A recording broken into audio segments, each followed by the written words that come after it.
नमस्कार, प्राइम उत्तर प्रदेश देख रहे हैं आप। मैं हूं आपके साथ रामकृष्ण शुक्ला। शुरुआत करेंगे इस वक्त की अहम खबर के साथ, जहां पर कन्नौज से सिपाही की असमय मौत का मामला सामने आया है। जिला पुलिस कर्मियों ने दिया है एक दिन का अपना वेतन और इसी के साथ 5 महीने पहले हुई जवान की असामयिक मौत में अब परिवार वालों को मिल चुकी है बहुत बड़ी आर्थिक मदद, जिसके बाद एसपी ने परिवार वालों को सौंपी है ये सहायता राशि का चेक। देखिए, 28 लाख रुपए की मदद राशि यहां पर इकट्ठा हुई है जवानों की ओर से। और 5 महीने पहले जिस जवान की असामयिक मौत हुई थी, अब परिवार को चेक सौंपा गया है। जवानों ने एक दिन का अपना वेतन परिवार के लिए, उस शहीद जवान के लिए ये सुपुर्द कर दिया है परिवार के नाम पर।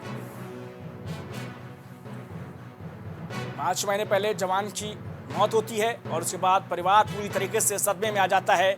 इसके बाद जिले के तमाम पुलिसकर्मी एक फैसला लेते हैं और उसके तहत एक दिन का अपना वेतन जो है वो जवान के नाम, जवान के परिवार के लिए दान कर देते हैं। हमारे एक साथी कांस्टेबल रवि खारी की असामयिक मृत्यु नवंबर 2023 में हो गई थी। उनके परिवार की मदद हेतु हमारे जनपद पुलिस के कर्मियों ने अपनी सैलरी से अंशदान कर आज इनके परिवार को कुल 28 लाख रुपए लगभग सहायता राशि के रूप में कन्नौज पुलिस की तरफ से दिया है। उधर लोकसभा चुनाव की तैयारियां जोरों पर है। भाजपा के फायर ब्रांड नेता अलग अलग जगहों पर जाकर चुनाव प्रचार कर रहे हैं। इस बीच उत्तर प्रदेश के मुख्यमंत्री योगी आदित्यनाथ अलीगढ़ जिले में पहुंचे। यहां उन्होंने जनसभा को संबोधित करते हुए बयान दिया। कहा कि देखो, हम राम को लाते ही नहीं हैं, बल्कि बेटियों और व्यापारियों की सुरक्षा के लिए भी जो खतरा बनता है उसका भी राम नाम सत्य कर देते हैं। इस रैली में योगी आदित्यनाथ ने कहा कि भारत का विकास तभी संभव है जब यूपी का विकास हो, और यूपी का विकास तभी संभव है जब साथ में अलीगढ़ का विकास हो।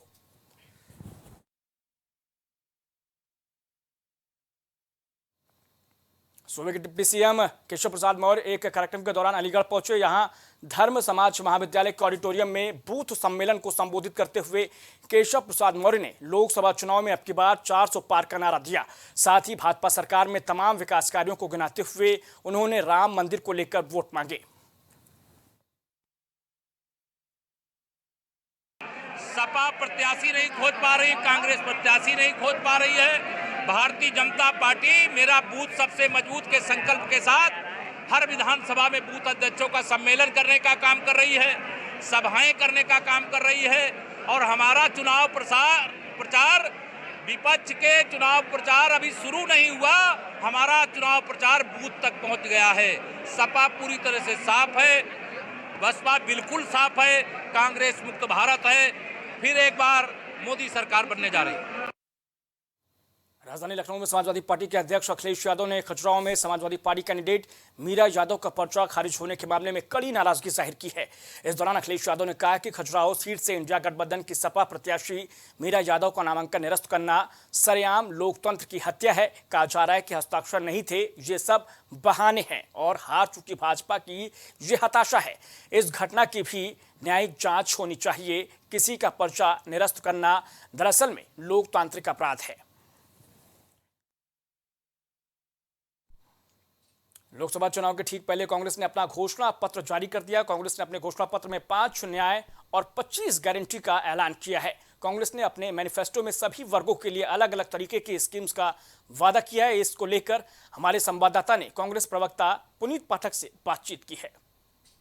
लोकसभा चुनाव 2024 को लेकर कांग्रेस ने आज अपना घोषणा पत्र जारी कर दिया है। इसमें महिलाओं के लिए, किसानों के लिए, युवाओं के लिए तमाम वादे किए गए हैं। हमारे साथ बातचीत के लिए कांग्रेस प्रवक्ता पुनीत पाठक जी मौजूद हैं। आज जो मैनिफेस्टो कांग्रेस की ओर से जारी किया गया, इनमें कौन सी प्रमुख बातें रही हैं जिनको लेकर अब आप जनता के बीच जाएंगे? किस प्रकार से लोग अब कांग्रेस पार्टी को 2024 के चुनाव में समर्थन देंगे, वोट देंगे? देखिए, कांग्रेस पार्टी एक बहुत पुरानी पार्टी है और हम लोग भारत की जनता की नब्ज़ को समझते हैं। आज जो मैनिफेस्टो हमारे नेताओं ने जारी किया है वो इस देश की मांग है, इस देश की वो मांगे हैं जो ये देश न्याय मांग रहा है, उसके बारे में बात की है कांग्रेस पार्टी ने। हम लोगों ने हर तबके को छूने का प्रयास किया। हमने कोशिश किया है कि इस देश में जिसकी भी जो ज़रूरतें हों उसको हम लोग समझें और उसकी बात करें। हमने किसानों की बात की है, हमने स्वामीनाथन आयोग के जो MSP के रिकमेंडेशंस थी, हमने वादा किया है कि हमारी सरकार आएगी तो हम MSP लागू करेंगे। हमने महिलाओं की बात की है, सरकारी नौकरियों में 50% उनको रिजर्वेशन देने की बात की है। हमने GDP को हमने 10 सालों का रोड मैप ऐसे तैयार करेंगे कि इस GDP को हम लोग डबल कर सकें। जो GST व्यापारियों को परेशान कर रही है, छोटे धंधा करने में दिक्कतें कर रही है, हम उसके ऊपर भी उसको रीवर्क करेंगे कि कैसे उसको लोगों के लिए व्यापारियों के लिए सुविधाजनक बनाया जा सके। हमने 1 साल पहली नौकरी 1 लाख की युवाओं के लिए हमने अप्रेंटिसशिप का वादा किया है। हमने कोशिश की है कि देश के हर वर्ग के पास हम लोग पहुँचे और हर वर्ग की बात करें। हमने चुनाव में भी जो धांधली हो रही है उसको भी लेके बात की है कि VVPAT और जो EVM की टैली है उसको मिलाया जाए। जो लोग जनता के साथ धोखा करते हैं, आज जीतने के बाद दूसरी पार्टियों में चले जाते हैं, उनके बारे में बात की है। हमने कोशिश की है कि राजस्थान में जैसे एक योजना लागू की गई थी, लोगों के हेल्थ को लेके, स्वास्थ्य को लेके, मुफ्त उनकी दवाइयों के लेके, मुफ्त उनके इलाज को लेके वो पूरे देश में हम लोग लागू करें। तो हम लोगों ने इस मैनिफेस्टो के ज़रिए देश के हर वर्ग को छूने की कोशिश की है, उनकी बात को समझने की कोशिश की है।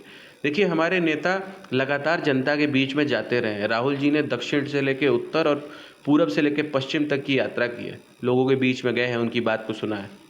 सिर्फ हेलीकॉप्टर से हाथ नहीं हिलाते हैं और मंचों से, लोगों के बीच में जाते हैं, उनकी बात को समझते हैं और सुनते हैं। उसी को देख के ये मैनिफेस्टो तैयार किया गया है और हमें पूरा उम्मीद है जनता हमारी बात को समझेगी और इस बार भारतीय जनता पार्टी को सत्ता से बाहर भेजेगी।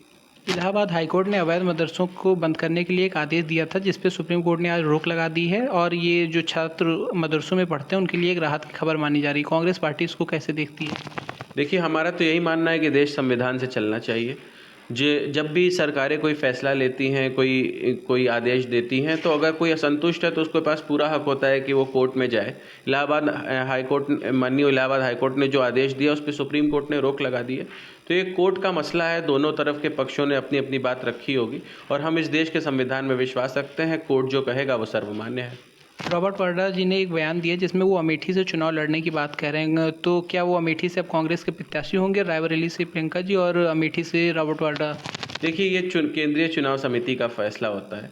कब तक जो कांग्रेस की सूची है वो जारी हो जाएगी, जितनी से सीटें बची हैं यूपी में उनको लेके? देखिए, CEC की बैठकें लगातार चल रही हैं और जब भी CEC की बैठकों का में नाम फाइनल जैसे जैसे होते जा रहे हैं, देखिए लगातार लिस्ट निकल रही है। कल भी एक लिस्ट निकली थी गुजरात की, जहाँ तक मेरा ख्याल है। तो जैसे जैसे सीटें फाइनल होती जा रही है वैसे वैसे नाम आते जा रहे हैं। तो आप सुन रहे थे कांग्रेस प्रवक्ता पुनीत पाठक को, जिन्होंने तमाम विषयों पे जो है अपनी बात रखी। Abhinav Singh, prime TV, Lucknow. Hapur Lok Sabha seat पर सपा से टिकट कटने पर अतुल प्रधान को लेकर तरह तरह की चर्चाएं चल रही हैं। अब सपा विधायक अतुल प्रधान ने प्रेस वार्ता कर इस मामले में खुलकर अपनी बात जनता के सामने रखी है। अतुल प्रधान ने कहा कि मैं सपा में हूं और रहेंगे, किसी और पार्टी में जाने का मतलब ही नहीं है। अतुल प्रधान का कहना है कि सोशल मीडिया पर पिछले काफ़ी वक्त से उनके टिकट कटने के बाद नाराजगी की खबरें आ रही थी। उनके सत्तारूढ़ दल में शामिल होने की खबरें भी चल रही थी, जो गलत हैं। कोई अफवाह नहीं चल रही है। ये जो सोशल मीडिया, डिजिटल मीडिया पर चलती है, 1 दिन 2 दिन चलती है, फिर खत्म हो जाती है बात। क्या लग रहा है? अच्छा, ये बताओ, अच्छा मैं लाइव बोल रहा हूँ, ये लाइव आपके उस पर कह रहा हूँ। ये बात, दल पार्टी बदलना बनाना ये कोई गुड्डे गुड़िया खेल थोड़ी ना है। या मान लिया टिकट नहीं मिला तो नहीं जी हम तो जा रहे हैं आज, ये थोड़ी ना बात। मान लिया किसी दल पार्टी में आदमी जाएगा या कोई पार्टी दल बना रहा होगा, ये कोई ऐसे थोड़ा है कि हम 4 आदमी 2 आदमी डिसीजन कर लें। हम लोगों को कोई उत्तराखंड, हरियाणा, पंजाब, तमाम जगह लोग जानते हैं, मध्य प्रदेश से लेकर राजस्थान से लेकर। हमने 20 साल में अपना एक मुकाम बनाया है। तो ये बड़ी बात है कि पहले ऐसे डिसीजन लेने के लिए बहुत बड़ी बात।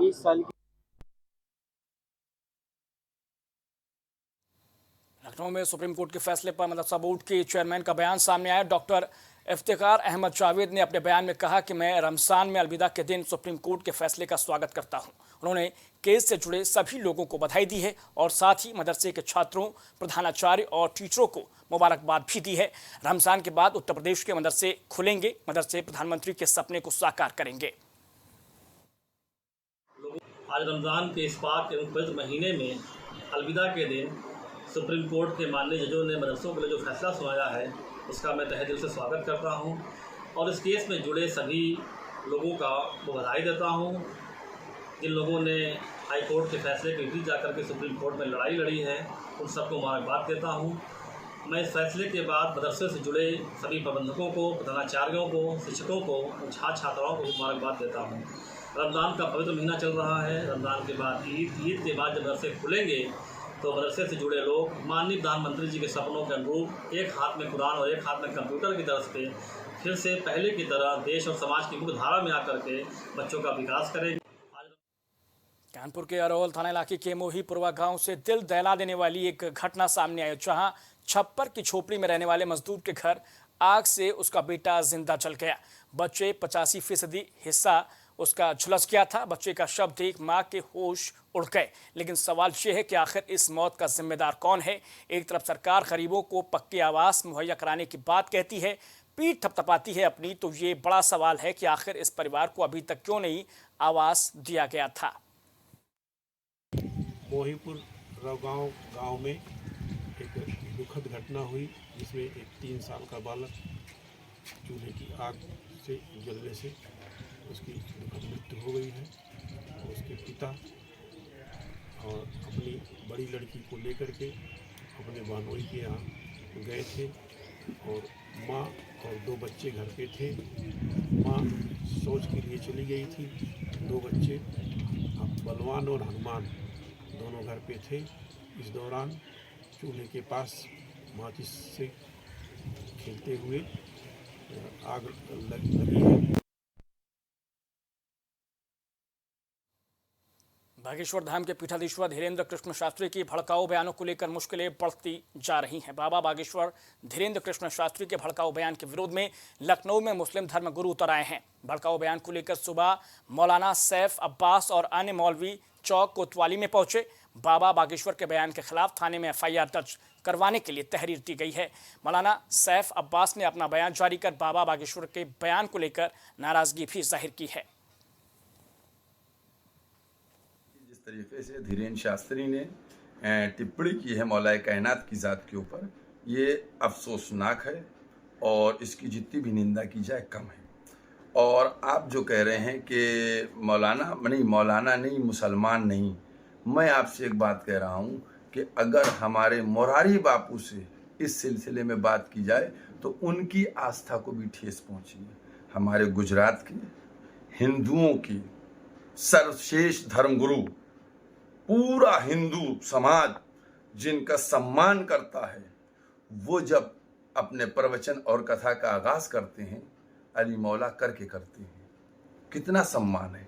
तो हज़रत अली की ज़ात वो है कि जिसको हर एक सम्मान के साथ मानता है, एहतराम करता है। और हमारे मुल्क की खूबसूरती भी यही है। बिजनौर के थाना हेमपुर से दिल दहला देने वाली एक वाकया सामने आया, जहां बीती रात एक शराब की दुकान पर अज्ञात बदमाशों ने दुकान के चौकीदार को मारपीट कर बुरी तरीके से घायल कर दिया। इसके इलाज के दौरान जिला अस्पताल में दर्दनाक मौत हो गई। दरअसल ठेका बंद होने पर बाइक सवार युवकों को चौकीदार और सेल्समैन ने शराब देने से इनकार किया था। इस पर उन्होंने हमला बोल दिया। पुलिस ने मृतक के बड़े भाई की तहरीर पर 5 अज्ञात हमलावरों के खिलाफ हत्या की धारा में मुकदमा दर्ज किया है। कल रात्रि को लगभग 9:30 बजे हेमपुर दीपा थाना क्षेत्र के गांव फतेहपुर कला में शराब के ठेके पर कार्यरत एक कर्मचारी सोनू के साथ 5 व्यक्तियों ने मारपीट कर दी थी शराब के रेट को लेकर। इस मारपीट में सोनू घायल हो गया था, उसको अस्पताल में भर्ती कराया गया था, जहां देर रात्रि उसकी उपचार के दौरान मृत्यु हो गई। सोनू के परिजनों ने हेमपुर थाने पे FIR दर्ज कराई थी। इस घटना का आज पुलिस ने खुलासा किया है। स्वैट टीम और थाना पुलिस ने मिलकर 3 अभियुक्तों को हिरासत में लिया, जिनके नाम राजन, सुशील और प्रीतम है। शेष 2 अभियुक्तों की गिरफ्तारी शीघ्र की जाएगी। विवेचना पर कार्रवाई प्रचलित है। Thank you. क्या नाम आपका? मेरा नाम चंदूलाल है भैया। कहाँ के रहने वाले? फतेहपुर गढ़ी के। अच्छा, रात ये आपके भाई के मर्डर का कोई मामला हुआ क्या है? जी हाँ भैया, हट्टी पे होया है। वो चौकीदारा करे था वहाँ रात को। अच्छा। अब किसी ने उसे भैया मार दिया। हट्टी वाला रात को 11 बजे भैया यहाँ खैर खबर लेकर आया उसकी कि तुम्हारे भाई का जो है मैंने उसमें अस्पताल में भर्ती कर दिया है और उसको चोट लग गई है। अच्छा। जी हाँ, अब ये नहीं कहते कि उसके द्वारा मर्डर होया है या किसी और ने मर्डर करा है। राजधानी लखनऊ में चोरी की घटना का खुलासा करते हुए 3 शातिर चोरों को पुलिस ने गिरफ्तार किया है। ये चोर बेखौफ होकर घरों में चोरी की वारदातों को अंजाम दिया करते थे। इसके अलावा शहरी और ग्रामीण इलाकों में भी चोरी के साथ लूट की घटनाओं को अंजाम देते थे। पुलिस ने आरोपियों के पास से ज्वेलरी, मोटरसाइकिल समेत अवैध असलहा बरामद किया है। गुडम्बा पुलिस और डीसीपी की सर्विलांस टीम के संयुक्त ऑपरेशन में इस ऑपरेशन को अंजाम दिया गया। आइए आपको सुनाते हैं डीसीपी अभिजीत आर शंकर ने इस बारे में और क्या कुछ कहा है।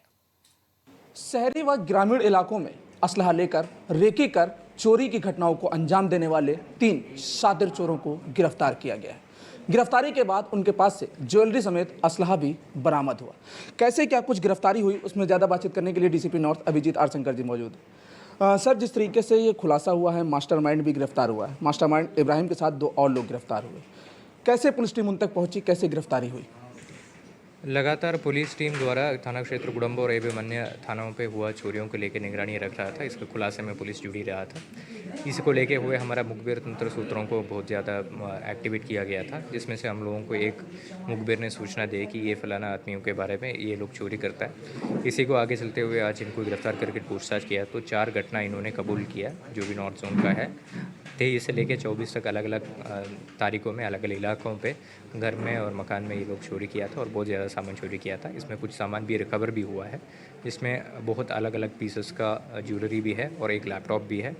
साथ साथ इनके तरफ से 2 315 बोर का असलहा कैट्रिज सहित मिला भी है और इनके द्वारा घटना में प्रयुक्त सुपर स्प्लेंडर गाड़ी भी सीज किया गया है। सर, बात की जाए, आचार संहिता चल रहा है। आचार संहिता के दौरान जो घटनाएं लगातार बढ़ रही हैं, उन घटनाओं को रोकने के लिए पुलिस टीम लगातार पेट्रोलिंग भी कर रही है। और इसमें जिस तरीके से गिरफ्तारी हुई, क्या इसकी हिस्ट्री सीट भी खुलेगी? हिस्ट्री सीट खुलने के बाद जो आगे की कार्रवाई रहेगी, उसमें गिरफ्तारियाँ बढ़ने के जो आसार हैं, उसको किस तरीके से देख रहे हैं? इसमें ऑलरेडी कुछ लोगों का हिस्ट्री शीट खुला है। बाकी जो अभियुक्त है उनका भी खुलने का कार्रवाई अमल में लाया जाएगा। जैसे जब तक मॉडल कोड ऑफ कंडक्ट की बात करते हैं, पुलिस लगातार भ्रमणशील है और मॉडल कोड ऑफ कंडक्ट का वायलेशन का एक भी केस अभी तक दर्ज नहीं किया गया है। कोई इशू अभी तक संज्ञान में भी नहीं आया है। पुलिस सतर्क है। पुलिस हर जगह पे मौजूद मिल रहकर हर इशू को अटेंड कर रहे हैं प्रॉपरली। धन्यवाद सर बात करने के लिए। तो जिस तरीके से लखनऊ में चोरी की घटनाएं लगातार बढ़ रही हैं, तो उन्हीं घटनाओं पर अंकुश लगाते हुए 3 की गिरफ्तारी की गई है और जो अन्य की गिरफ्तारियों की बात की जाए तो उनके भी बढ़ने के आसार नजर आ रहे हैं। हमारे सहयोगी बबलू के साथ मोहम्मद कलीम, प्राइम टीवी, लखनऊ। खबर चित्रकूट से, जहां रायपुरा थाना इलाके के लालापुर गांव में बिजली के खंभे में शॉर्ट सर्किट के चलते आग की चपेट में आ गई। एक घर जलकर खाक हो गया। इसके चलते और आग लगने की घटना के बाद ग्रामीणों और दमकल की गाड़ियों से आग पर काबू पाया जा सका है।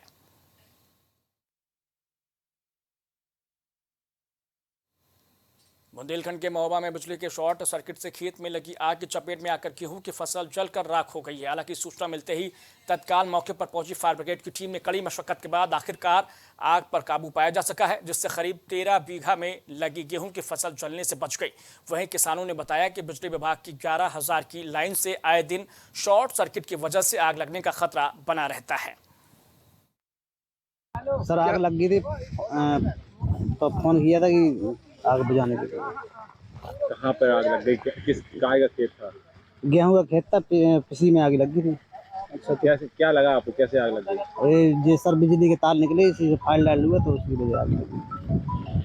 कितने भी फसल थी आपको? 13 बीघे।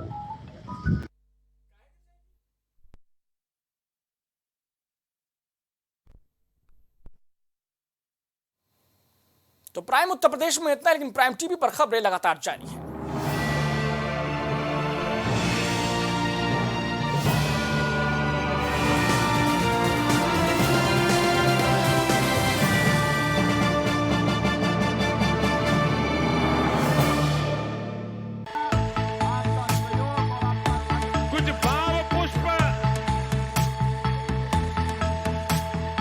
आप देख रहे हैं प्राइम टीवी, सच साहस सरोकार। प्रॉब्लम्स थी जो मेरे को स्टेप्स चढ़ते हुए प्रॉब्लम थी, वो अब I think so 70% is improved. ठीक है, मेरे को एंकल में प्रॉब्लम थी एंड मेरे को नसेस मसल्स प्रॉब्लम थी, जो मसल्स में काफ़ी पेन रहती है, जो अब की इस टाइम पर एक बार मैंने लिया, मैं लास्ट टाइम आया था, उसके बाद मैं अब दोबारा आया हूँ तो एज ए 70% इज इम्प्रूव्ड, जो कि डॉक्टर नहीं कर सका। हाँ मतलब मैं गंगा राम के हॉस्पिटल के डॉक्टर से तकरीबन 2 साल तक ये ट्रीटमेंट करा था कि उनको समझ ही नहीं आया ये प्रॉब्लम क्या है। दैट इज अब बेटर है।